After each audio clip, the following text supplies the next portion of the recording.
I'm Larry Weeks, and this is Bounce. In my work as an organizational psychologist for the last 15 or so years, I've been seeing, at least anecdotally, a decreasing level of self-awareness. Highly self-aware people use social media more on average than the average person. And I was kind of scratching my head until I figured out why. It's that they're using it as a way to connect with other people rather than as a, for lack of a better term, a me megaphone. The first was something we call internal self-awareness, which is frankly what most people think about when they hear that term. It's that inward-looking understanding of who are we? What are our values? What are we passionate about? What personalities make us us? But the other side of the coin is just as important, and it's something I call external self-awareness, which is knowing how other people see you. First, we have to see ourselves clearly. And second, we have to forgive and appreciate ourselves when we find out who that person is. Being fired, being left by their spouse, seemingly out of nowhere, was the catalyst for them to really take a closer look at themselves. Hello, everyone. Welcome to another episode of Bounce. Today on the podcast, my guest is Dr. Tasha Eurich. Tasha is an organizational psychologist, researcher, and New York Times bestselling author, and she has thoroughly studied the science of self-awareness, and with her extensive research has helped thousands of people improve their personal and professional effectiveness. Tasha believes that heightening self-awareness is essential for success today, and self-understanding positively affects work, performance, career satisfaction, leadership potential, and relationships. Her new book and the topic of our conversation today is called Insight: Why We're Not as Self-Aware as We Think, and How Seeing Ourselves Clearly Helps Us Succeed at Work and in Life. I think we all know someone, like a coworker or a manager, who thinks he's a brilliant presenter or thinks he is well loved in the office. Kind of like the fictional manager of Dunder Mifflin, Michael Scott. I want people to be afraid of how much they love me. What do you say? Let's gangbang this thing and go home. I do think that I am very approachable, but maybe I need to be even approachabler. We all know people like this, but how often do we stop to consider whether we might have some of the same problems? Maybe not that extreme, but problems nonetheless. I took a lot of notes and had a ton of action items after talking with Tasha. According to Tasha's research, 95% of the population believes they're self-aware. But the reality is that only 10 or 15% actually are. So the majority of you listening are not self-aware. Why is that important? Many of us don't know how we're perceived by others. We have blind spots. There are things we do, issues we have that we just don't see. And if we were more self-aware, maybe more open to feedback, they could be revealed for positive change, maybe a promotion, a new position, better relationships. To my fellow Googlers out there, this will help you, especially with perf, or anyone working for an organization that has regular performance reviews. It's feedback, and taking that feedback and doing something with it. Believe me, you really need to listen to this podcast. I think it will really help. But also, even if you don't have regular reviews, you're self-employed, she says self-insight is a meta skill. And a meta skill is just the use of some practical knowledge that's transferable to many environments and applies to a variety of circumstances. I want that. All that said, let's hear Tasha. Tasha, welcome to the show. Thanks for having me. Great to be here. So tell us why the book. So I wrote the book for two reasons. I think one of them was something positive I was seeing, and one of them more concerning. On the concerning end, in my work as an organizational psychologist for the last 15 or so years, I've been seeing, at least anecdotally, a decreasing level of self-awareness in not just in organizations, but just kind of in life. People walking around accusing others of lacking self-awareness, but maybe not even considering whether they might have some work to do.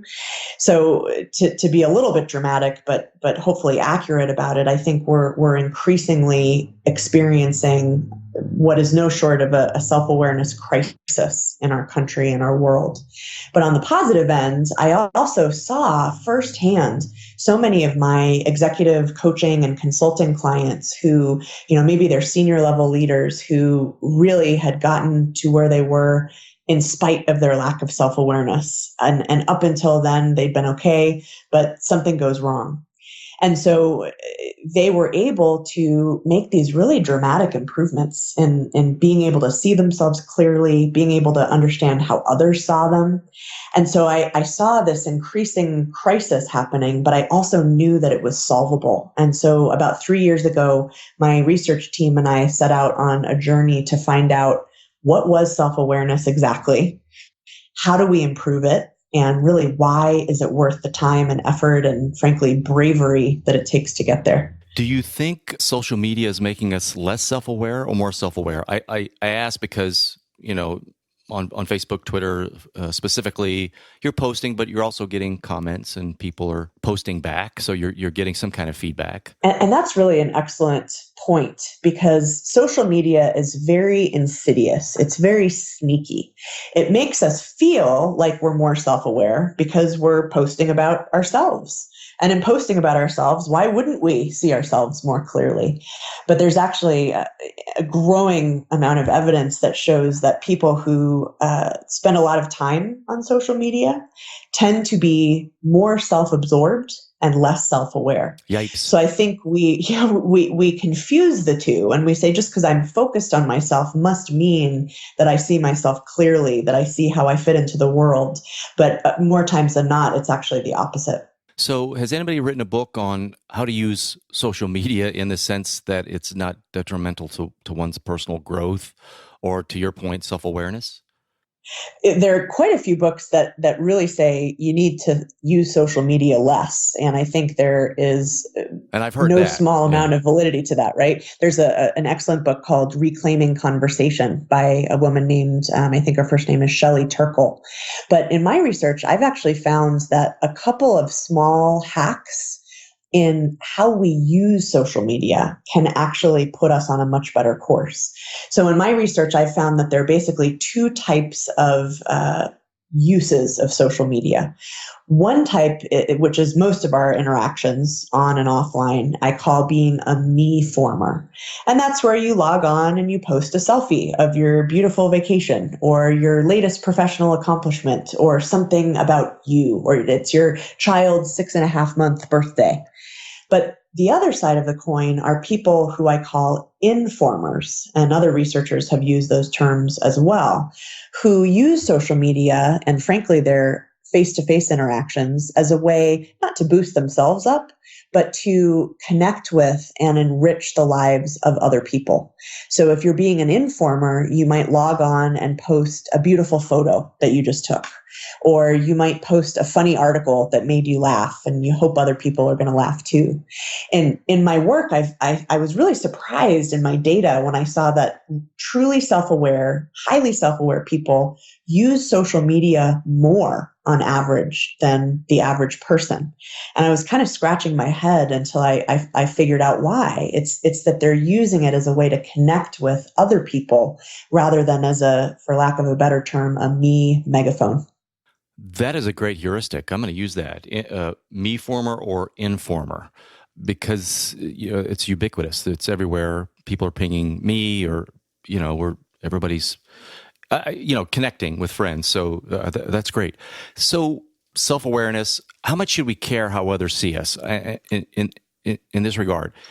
Isn't there a problem with too much self-reflection where it catalyzes into being too self-conscious? I'm thinking of the phrase, "What you think of me is none of my business." When is it unhealthy to be externally self-aware? And that question, I think, gets at one of the most important elements of what self-awareness is and what it isn't. And so if you'll indulge me, it might be worth giving a little bit more detail on what exactly is self-awareness, and then I can circle back to that question. So it took my research team a really shocking amount of time to even define the types of self-knowledge that make up self-awareness. To me, it seems like a pretty good place to start and a pretty easy question. But it actually took us almost a year of reviewing hundreds and hundreds of studies. And what we ended up with were two types of self-knowledge that self-aware people have that others don't. The first was something we call internal self-awareness, which is frankly what most people think about when they hear that term. It's that inward looking understanding of who are we? What are our values? What are we passionate about? What personalities make us us?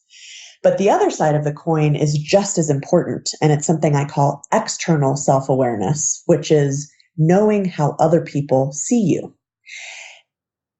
One of the things that I was the most fascinated by was the finding that those two types of self-knowledge are completely unrelated. And that really threw me for a loop the first time I discovered it. I thought, well, why wouldn't somebody who's internally self-aware also be externally self-aware? But let me paint maybe two pictures of people to show how only one of those can be very dangerous. So we'll start with somebody who has internal self-awareness, but not external self-awareness. So this is the person who, for whom introspection is a deeply and long-standing hobby, right? They might spend thousands of dollars a year on therapy. They might go to mindfulness meditations or retreats, but they also are really clear when you ask them, do you know who you are? They say, absolutely, I know who I am. But if they lack external self-awareness, it means that they don't know how other people see them. So you go talk to their friends and they say, oh my gosh, what a cheap, insensitive, nasty person that person is. And they have no idea, right? So you think about this, you might feel great, but the relationships around you really suffer. And people sometimes, especially in America, like to say, well, it doesn't matter what other people think of me. And though I appreciate everyone's right to have that opinion, it is unfortunately not true if we want to nurture and grow our professional and personal relationships. So that's sort of one side. The other side is just as dangerous, where we're so focused on how other people see us that we're not really doing ourselves any favors by doing what's in our best interest and what we really want. So coming back to your question, does it really matter what other people think, and how does that come into what sort of how I see myself? The most self-aware people gather those two types of information and are sort of constantly batting them around. They're often comfortable with the fact that the way other people see them doesn't always match how they see themselves. But they listen anyway, and they do the work, and they say, you know, if this is something negative that I didn't see before, do I want to change it? Do I believe I can change it? If I can't change it, what's the next best alternative? And so I think being self-aware doesn't mean that we become a slave to other people's opinions of us. That would be awful. But it's really about living life a little bit more curiously, both from within and from hearing other people and sort of how they see us. I know that was a really long answer, but it was such an important question. What about people who are hypersensitive? What do you say to someone who's hypersensitive, and it would be very hard for them to get kind of external feedback? The first thing I would tell that type of person to focus on maybe is less about getting more feedback and more on working on their sense of something I call self-acceptance. Other researchers call it self-compassion or self-respect. And what I found when I researched these people who made dramatic transformations in their self-awareness, both internal and external, is that to a person, every single one of them saw themselves clearly and objectively.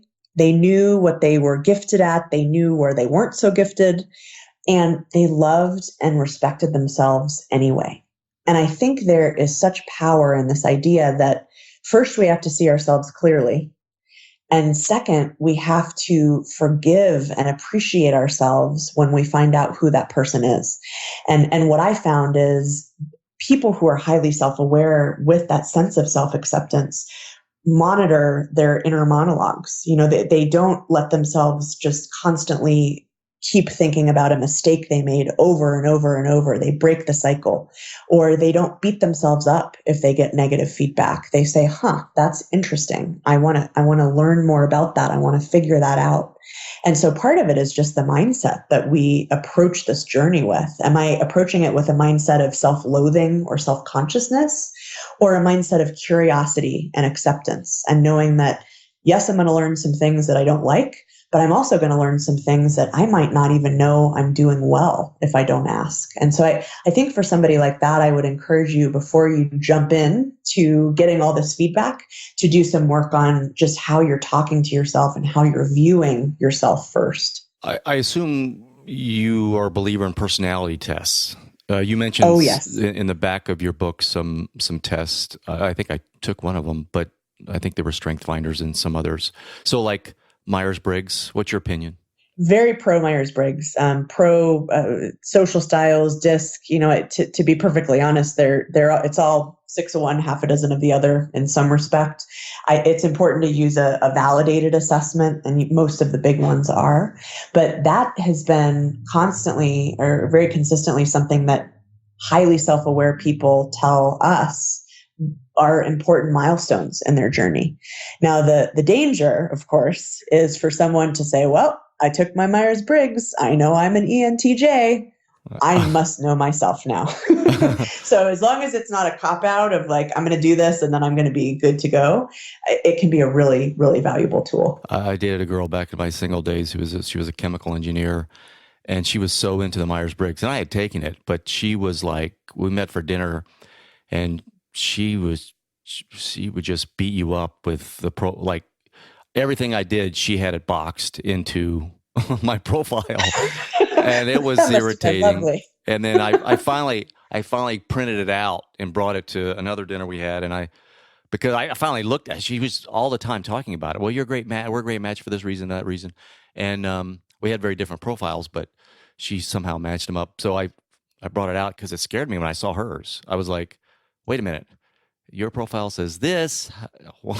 Please explain. Anyway, it became this big blow up thing. But you're saying they are helpful for self-awareness. They can be. Oh, very much so. And I think that the true students, the lifelong students of self-awareness, never pass up the chance to take a validated personality assessment. And the beauty of it is, if you take them all, they're each going to tell you something a little bit different. And sometimes even the time that we take those tests, whatever is going on in our lives or the challenges we're facing, it can give us a unique insight. So I think they're very valuable. I'd very much recommend them. Have you heard of the Reese profile, Stephen Reese? I haven't, actually. That's a new one. He was, I would love to get your opinion on that. He's a professor of psychology and psychiatry at Ohio State, but he wrote this book called Who Am I? And the profile kind of comes at it from a fundamental value standpoint, what your goals and motivations are. So you may have a value for physical movement, so it'll just, it'll classify values that way. Anyway, it was an interesting profile. But so let's talk about a real world example. Let's say you're working for a company like Google or Microsoft or whoever, and they've got perf reviews, right? Let's say you've got a project that's completed and you're getting feedback on it, and you feel like you gave it all you had, right? You sweated bullets, you stayed up late, you did whatever you had to do, and you got the project done, and it was successful or whatever. So there's nothing you can do to change that. That's done. But you're getting feedback, and let's say you may get some negative feedback on that particular project. I would find myself delaying reading some feedback, even though I read all of it, but some from certain people, because I didn't want to be discouraged, right? What I had done, I'd already done. Does that make sense? It does. And surprisingly, I found that highly self-aware people who are very smart and strategic about that journey sometimes find themselves in situations where they strategically put on their rose-colored glasses. So let me give you an example. I was in London a couple of weeks ago on the UK leg of my book tour, and I was doing event after event and interview after interview, and I almost couldn't stop to eat, let alone think about anything else. But I also know that since the book had come out there, we were starting to get Amazon reviews, and we were starting to get people reviewing the book. And as much as I was curious about what those things were saying, I knew that I needed to keep my head on straight that week and keep my mojo in order to be successful at, kind of being there and promoting the book. It doesn't mean that I didn't sort of come back to it when I was ready and when I was in the headspace and I had the time. But that was something that was really interesting to me. The highly self-aware people that I studied never, ever, ever didn't want to know. However, they knew that there were some situations where maybe it wasn't going to be productive. If you had a terrible day, that day that your feedback that you mentioned came in, maybe you're not in the headspace to sit down and read it. Maybe you need to go home, get a good night's sleep, get ready, sort of mentally prepare yourself, and then go in. And I think that's something that we almost don't give ourselves permission to do. It's this, self-flagellation of like, oh, I've got to read it now and I've got to know what it is, when maybe we'd be a little kinder to ourselves by waiting until we're ready. Yeah. Boy, everybody at Google should get a copy of your book, or they should buy it from you. I agree completely. Because it's such a the world revolves around perf at Google. And people get promoted or they don't because of perf. And it's a great process. It really is. And I read all my feedback and I did my best to take some action based on the feedback I got. But sometimes it was very, very difficult because I didn't know what to do. In other words, there may be someone who I thought was difficult or they thought I was difficult, but they're reviewing the project. And to your point, the wheel never stops turning. So there's things to do. You've got to stay motivated. So I would delay some feedback coming from certain people because it could be discouraging or I'd be mad for a day. Does that make sense? So in my opinion, and maybe I just missed it, there wasn't a lot about what to do with it. How do you deal with it? I mean, they gave you steps, in my opinion, that says you should do this, meet with this person, what have you, but not in the way you presented it in your book, where what helped me was first to ask yourself, do I understand the feedback? I never asked myself that. First of all, I assumed most of it, but when it came to the negative, I was making assumptions when maybe I didn't understand what that feedback was. And then if I wasn't happy with the feedback, and let's say I maybe wasn't getting along with someone, I wouldn't have a meeting with them to get an explanation. But had I realized, coming from what you said, where if I can go to the person and get a feedback from the standpoint of, please explain to me what you mean by this, that would have been helpful. I think I would have taken a little more action in that regard in understanding the feedback. Does that make sense? It does. And I think you're exactly right. Part of it is asking the right questions of the people you're getting the feedback from. So not everyone is particularly good at giving feedback because, we know that good feedback is specific, but you might not get specific feedback on your first round. You might have to say something like, oh, that's interesting. Can you give me a recent example where you've seen that happen? Or have I done that more or less recently than I have in the past? Or, whatever, but really to try to understand what they're telling you.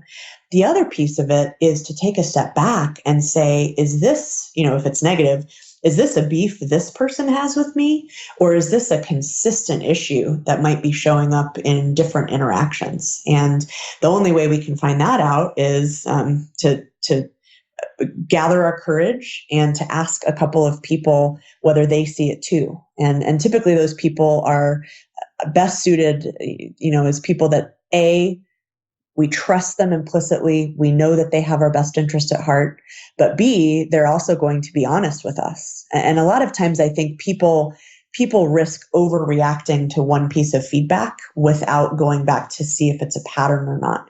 Now, of course, if that one person is your boss or your spouse or your kids, you might need to make some changes based on one opinion. But I also think sometimes we get off without even thinking about it when maybe it's a more isolated issue.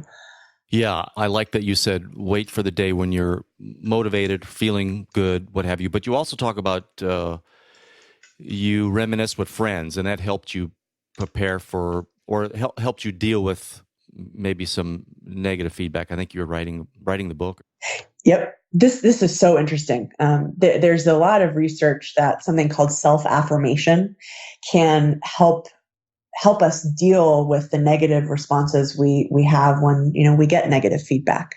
And when people hear self-affirmation, they think of Al Franken's character on SNL, Stuart Smalley, sitting in front of a mirror and saying, "I'm good enough, I'm smart enough, and doggone it, people like me."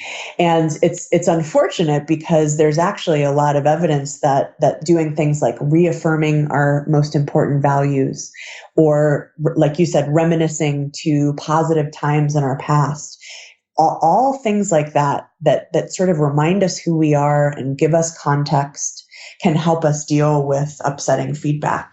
And nostalgia, the first time I read that study where they found that nostalgia helps us deal with difficult feedback, I thought, how could that be? But as you mentioned, I thought of a recent event in my life where I had gotten some negative feedback, and I went to what was essentially a high school reunion that same day. And I woke up the next day with a completely wider and more healthy perspective. So I think anytime we can remind ourselves who we are in a broader way than just the feedback we're getting, it can really help us manage it. And that's after getting the feedback. Yeah. Ideally, the research on this shows that it's best if we inoculate ourselves before we hear the feedback, but that's not always realistic or possible. So, but sometimes, we're walking into our performance appraisal. That might be a good time to take a second and think of what's most important to you, or a positive memory from your past. So I'm assuming the only way to deal with blind spots is feedback. So we've all got some personality quirks or other issues that we may not be aware of. Is feedback the only way we deal with blind spots? I think there are a variety of ways to deal with blind spots, but feedback is probably the most consistently effective. I talk about a couple of tools in the book about questioning our own assumptions. To sort of say, for example, I'm going to make this decision and I'm going to write down what I think is going to happen. And then I'm going to come back when the thing actually happens and compare what I thought would happen to what actually, transpired. But in terms of getting information that we ourselves don't have, feedback is the best way to do it. So typically what I see is most professionals, especially successful professionals, leaders, know that getting feedback is important, but we tell ourselves all these stories and we have all these excuses about how, I don't need to get it, or I don't want to get it, or if I ask for it, it'll make me seem less than. But all of those excuses tend not to hold water. So part of it is forcing ourselves to do it. Getting feedback, is this part of how someone would, let's say, bounce back from some kind of career mistake, failure, setback, firing, what have you? Certainly. And I think this goes back to what we were discussing earlier, that we have to be ready to hear it. I tell a couple of stories in the book about people, again, who didn't start out self-aware, who really became self-aware, where an event like that, being fired, being left by their spouse seemingly out of nowhere, was the catalyst for them to really take a closer look at themselves. But the thing to consider there is you've got to sort of be in the headspace. You've got to have the energy. So what a lot of them told me was in the immediate aftermath of that event, I was not ready to learn how I'd contributed to it. But when I had, gotten some sleep, when I had gotten back on a good eating schedule, when I had sort of immediately recovered from the trauma that those types of events can bear on us, that it can be an excellent way to get some very, very quick and powerful insight. So I would say yes, but just make sure you're ready. And some of these events, you call them, what do you call them? Alarm clock events, earthquake events. Yeah. That was a great segment of the book. So talk about the miracle question. I thought this was cool, but I'm not sure how to use it. And I reread it a couple of times. You state this question produces insight in all types of context. It could be work, the golf course. Tell us about it. Why does it work, and tell us how to use it? So the miracle question is really something that many authors have talked about, and talked about in the context of problem solving. Chip and Dan Heath talk about it in the context of enacting change personally and organizationally. But basically what it is if you're having a problem or something that you're stumbling with in life or at work, what you would ask yourself is, imagine that you wake up tomorrow and this problem is completely solved. And then the most important part of the question is, what would be the first sign that things were on track? So an example might be, I tell the story of a leader in the book who got this sort of abrupt promotion that he wasn't ready for. And he was really struggling with leading his former peers. And so to him, okay, I wake up tomorrow and everything is magically fixed. My team respects me. They're motivated. They're doing what I tell them. And he realized that when he asked, what's the first sign that things are on track, he realized that the first sign would actually be something that he was doing, which was to start to ask them for help and to let them into what he was experiencing. And the genius thing about the miracle question is it can usually surface things from a self-awareness perspective that we might sort of know in our gut, but not have clarified for ourselves. So, if I was really happy in my job, what would be the first sign that I was on the right track? I'd end every day with more energy than when I started. And that's a good insight, because then you say, all right, do I feel that way now? Are there some days where I do feel energy? And what was I doing on that day? And that kind of sets you down this path of action and solutions. I don't know if that helps. Well, so is this a take on sleep on it? Is this something you ask at night before you go to bed, or is this something you just at any time ask yourself and then run it through your imagination? Yeah, I think anytime. And the nature of the question is you're imagining that tomorrow you wake up and the problem is solved. And what would that alternative reality look like for you? So if there's 3 or 4 things that need to be resolved, you're kind of looking for what's happening, what's different, that kind of thing.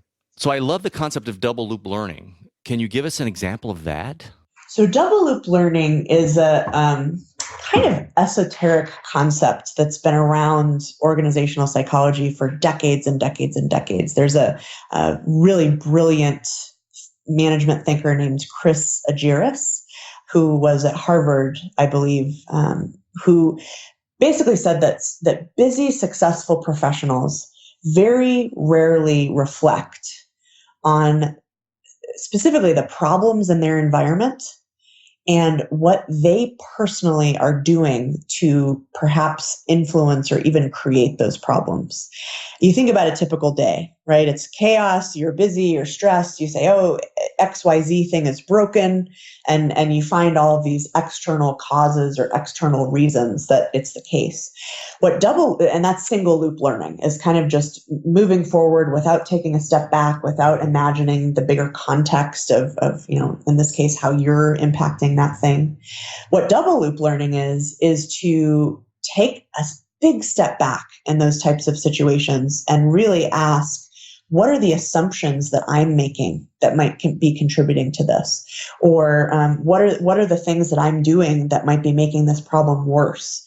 Or what signals from my environment have I been ignoring or pretending not to see that might help with this problem? And that's a vast oversimplification of what I think is a really complex and meaty idea. But basically, double loop learning is considering the bigger context of the problems that we face, and more specifically, how we're contributing to them. All right. So let's say I'm changing careers, or I'm trying to discover my passions.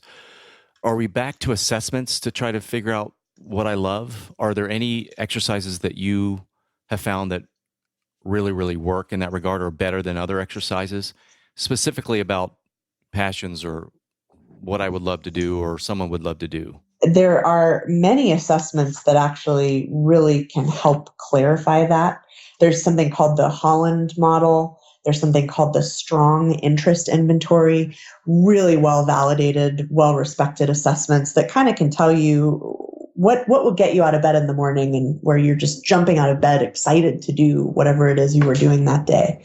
But there are also questions that we can ask ourselves, maybe that we haven't really thought of in that specific way before. I have more appendices than anybody would probably ever want in the book that really help take the concepts that I'm talking about and apply it to their own lives.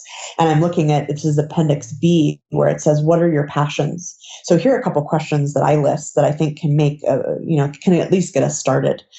Number 1, what kind of day would make you leap out of bed in the morning? Number 2, what types of projects or activities do you never seem to get sick of? Number 3, what types of projects or activities do you find the least enjoyable? And then probably my favorite one is, if you retired tomorrow or won the lottery tomorrow, what would you miss the most about your work? And if you take some dedicated time and energy and space to answer those questions, sometimes just asking them a different way with a little bit of mental space can help us unearth some great insights. So the third and final suggestion I give for people, so taking interest inventories or assessments, asking ourselves those questions, trying to look for patterns. The third thing is to ask the people that know us the best. And it's sort of counterintuitive to say, well, how could my coworker know what I'm passionate about better than I do? Every once in a while, though, we have a tell of, something we're really excited about, or something on the other end of the spectrum that we really just hate doing and there's no way of hiding it. So sometimes asking other people to just supplement our own thinking can be really valuable. You might ask them, where have you seen me at my best? Or what are the types of projects or activities every day that you see me just getting incredibly excited about? And then hear what they have to say. It sounds like, based on your questions, it's important to list what you don't like. Is that right? It is. I think we obviously want to go toward the positive and the abundant, but sometimes we can learn a lot about what we do want to do by learning what we don't want to do. A corollary I'd give is, one of the best leadership crash courses any manager ever has is thinking of their worst boss. What did their worst boss do that they never want to do again? So it's just the opposite. And I think sometimes asking those contrasting questions can tell us a lot. Yeah, the yin yang type of situation. So I really want to ask you, because I've tried journaling many times and always give up. I enjoy it to some degree, and then it kind of drops off. But I always hear how good it is, and people benefit from it, and people rave about doing it, or it's changed their lives. What am I missing? What's the best way to do this? So the first thing I'd say is, part of the self-awareness journey involves figuring out what tools work best for each of us. And I'd use myself as a mea culpa there. Even though mindfulness meditation is one of the most powerful internal self-awareness tools there is, I just don't like to do it. and so I think, so there are going to be things that we come across and we say, statistically or empirically, this is supposed to work, but it doesn't work for me. I would say, don't toss it aside without exploring it a little bit, but don't force yourself to do something that is not helping you. There are parts of it I like and I want to do, but I tend to meander. I'm not sure what to write about. Yeah. Okay, that's great. Couple of tips here, and I'll preface this by saying that there are a lot of hidden traps to journaling that can suck the insight right out of the experience and actually make us more depressed and anxious. So I think this is good for everybody to just say, all right, it's not about whether journaling is the right thing to do, I say in the book. It's about how to do journaling right. So there's 3 main suggestions I give people. The first is to explore the negative that we experience in our lives and not overthink the positive. And at first that sounds like, what does that mean? Yeah, that just seems like a contradiction based on what you just said. Yeah. Exactly, right? What has been shown is, if we write about happy events and sort of to the point where we're overthinking them, it doesn't really give us that much insight. It doesn't, so it might improve our mood a little bit, but if we're really using journaling to see ourselves more clearly, there are negligible improvements in our self-awareness that we get from that. Now, that said, it doesn't mean that we can't write about how we felt when something great happened to us or what we did when something great happened to us. It just means that we shouldn't overthink or overanalyze it. Now, on the negative side, there's something called expressive writing that's been shown to be an incredibly powerful tool for internal self-awareness. And this is a researcher named James Pennebaker. And basically, he's been studying this for 30 years. And he has people write about, and this is a quote, your deepest thoughts and feelings about issues that have made a big impact on your life. And a lot of times those are the hardest moments, right? And to write about what are those deepest thoughts and feelings.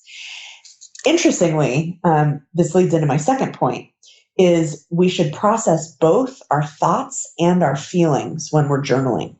So if we only process our thoughts, what we risk is getting overly distant, right? Over intellectualizing something and not really being in touch with what we're feeling. But by the same token, if we only talk about our feelings, we get wrapped up. And if it's a negative event, we're more upset and more stressed out than we were before. So if people have a pretty even mix between how do I feel about this and what do I think about this, that can help. The third tool is probably the most surprising, and there's a lot of evidence about this. We shouldn't journal every day.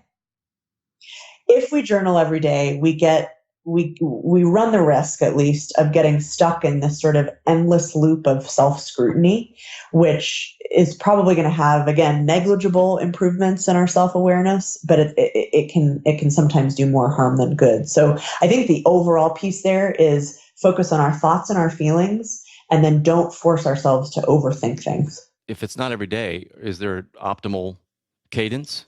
That's a good question. I think what I would say in response is that it's really going to depend on what works best for you. I have one of our research subjects says that he journals only when he's trying to make a difficult decision. I know others who journal only when they're really faced with a big personal problem or a big fight they had with someone. Again, it's whatever you feel is giving you the most insight, as long as you're not writing every day. Then it just becomes a blow-by-blow self-consciousness tirade, right? Well, I'm doing better than I thought, because that's kind of how I do it. Now that I'm reflecting, I write when I'm trying to process something or a decision make or that kind of thing. Yeah, so that's great. So it's kind of a ebb and flow based on individual preference. Have you heard about this book, The Artist's Way? They talk about journaling and just writing whatever you feel, just starting whatever you feel. And hey, I woke up, I feel like crap. Just starting, and it's kind of a brain dump, getting everything out on paper, and you feel better by doing it. I'm butchering the book, but the other thing I was very curious about, because I meditate. Now, I don't do it as consistently as I want to, but I have ambitions to obviously to be more of a meditator and do it more often. But you were mentioning in the book that it is beneficial, very much so, for insight and self-awareness. Specifically, I think you said there is a way to practice being mindful without meditation. Can you elaborate? I'm so glad you asked that, because for the overly type A sort of go people that are listening to this that might be skeptical about meditation, what I would say is try it, but know that there are other ways to be mindful that don't involve a single mantra, which to me was a really good sign. There is a tool that I talk about in the book that I call comparing and contrasting. And actually, before I explain that, maybe I'll take a step back and explain what mindfulness is and isn't. So mindfulness is not the same as meditation. Meditation is one way to practice mindfulness. What mindfulness is actively noticing the present moment. And what mindfulness researcher Ellen Langer calls noticing new distinctions. Noticing new distinctions.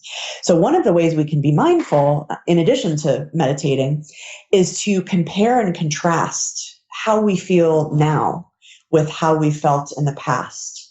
An example would be, and I tell this story in the book, I discovered about 5 years into corporate life that I didn't want to be in it. I wasn't happy there.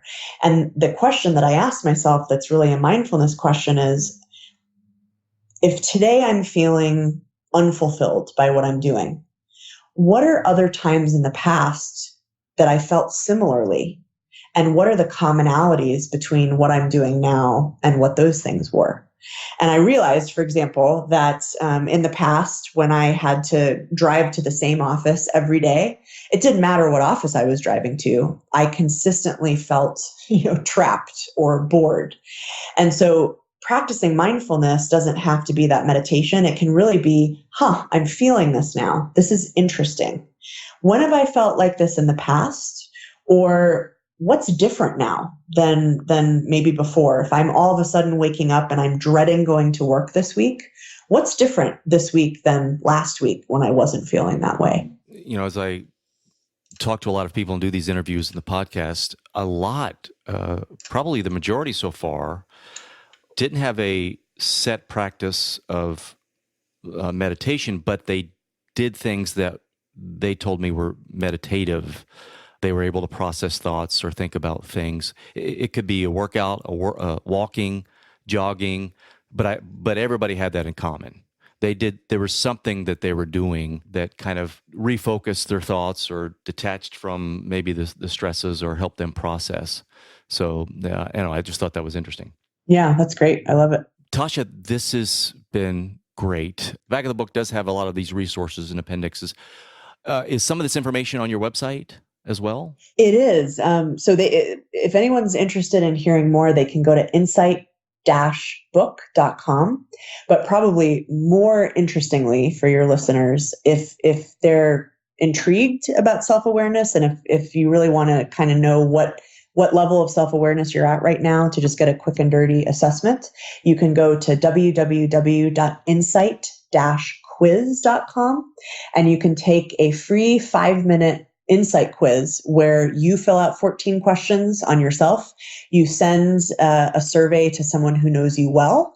And once we have your responses from both, it actually spits out a report that says, here's your internal and external level of self-awareness at a high level, and then a couple of things you can do to improve it. So we've been getting really great feedback on it. It's just a really fun quiz that hopefully people will take advantage of. How did I miss that? Was that in the book? I missed that. It is. It's kind of hiding though, so it's always worth reiterating. I'm jumping on that. I'm going to do that. Was it based on just the methodology you developed when writing the book, or? It is. It's actually a subset of a very exhaustive self-awareness assessment that my team and I have been developing for a number of years. So I call it the party trick version. I don't want anyone to make any major life decisions based off of their answers to 14 questions, but it can be a really great place to start. Or it could start some fights. Yeah. No. Yeah. Is there an app coming, Tasha? Oh man, there probably should be. Maybe I should get your advice on that. Give us your website again. So the book is insight-book.com, and they can find the quiz on that website, but also at insight-quiz.com. Is that how people reach you, or Twitter? Oh, I'm everywhere. I'm hard to miss. Just type it in the box and you'll come up. Thank you so much. This has been fantastic. It's very helpful for me. Like I said, everybody out there who, especially in corporate America, should read this book. But also outside of that, I just want to make a note. This isn't just for corporations. This is for people who want to grow, personal growth, be happy. I think part of as we discuss, self-awareness is the reflective process is part of being happy, right? Knowing who you are and what life is all about and what you want, what you like, and so on and so forth. That's my biggest struggle. Is there's so many things that I love, but it's hard for me to answer that question right away when somebody says, "Hey, what's your passions? What do you really love outside of tennis?" I know that for sure. That's the first thing. But that's a good place to start. But there are many things, and it's fairly nuanced. But they don't come to the surface of my consciousness. So I'm digging into that now in my life, and I'm trying to explore that. So this is very helpful. Thank you, Tasha. Again, the book is called Insight, and thank you so much for being on the show with us. Happy to be here. Thanks.